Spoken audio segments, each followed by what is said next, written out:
Allez, viens mon grand. Allez, Austin. Bon, ça va, la route s'est bien passée?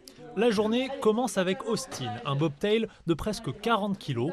Au programme, vaccin, examen complet et la grosse boule de poil se laisse faire sans broncher. Tous les chiens ne sont pas comme ça. Ici, on a des chiens de chasse, on a des chiens de travail, on a des chiens de protection. Lui, c'est typiquement un chien domestique, dans le bon sens du terme, hein, c'est-à-dire qu'il fait partie de la maison, il appartient à la famille, il ressent les choses de la famille. Donc là, je vais pouvoir le vacciner.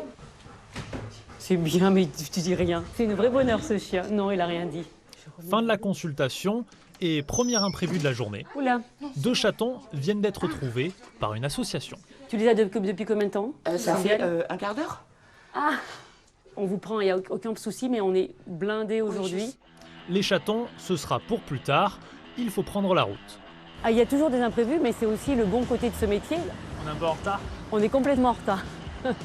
Là, on part sur la route de la Vésubie, voir un élevage de brebis laitières. Ça y est, je suis là enfin. Ah, c'est un métier très varié. On va passer de la salle de chirurgie avec les petits calots, les gants stériles, aux bottes avec les crottes de chèvre et les tenues rock'n'roll, on va dire. 42 brebis à contrôler rapidement et pas le temps de les rassurer une par une. C'est un rapport complètement différent.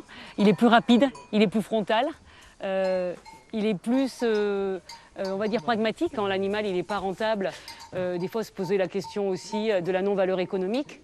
Avec un animal de compagnie, évidemment, il y a plus d'émotions, mais avec un animal de rente, on garde l'émotion et vous pouvez leur demander. Hein, ils aiment leurs bêtes, mais après, il y a un rapport justement à la réalité. Après les brebis, c'est un petit élevage qu'il faut contrôler. Seulement 8 vaches, mais les prises de sang prendront un peu plus de temps. T'inquiète, on trouve la solution. Ça me va, moi. Tu les fais rentrer, je mets la fin et puis c'est parti.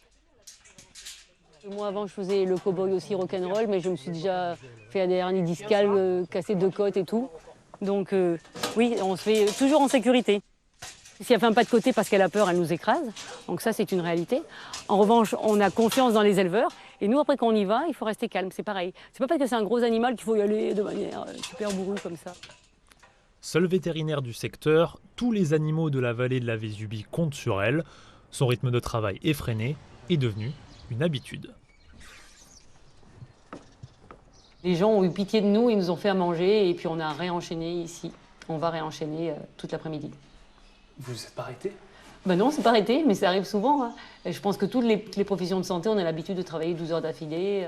Une tortue tombée du 2e étage, puis un chien avec un problème de peau, et c'est l'heure de s'occuper des chatons, totalement apeurés. Attention, prends-le dans une serviette. Ils n'ont jamais été manipulés. Ouais. Doucement, doucement.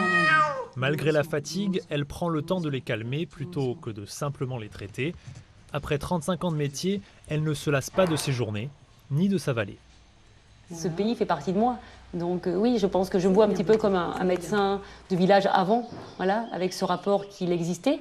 Et j'espère que les nouvelles générations auront ça, parce que c'est comme ça qu'on subit le nombre d'heures sans le subir d'un point de vue de la fatigue, parce que ça s'enrichit des rencontres avec les animaux et avec les humains.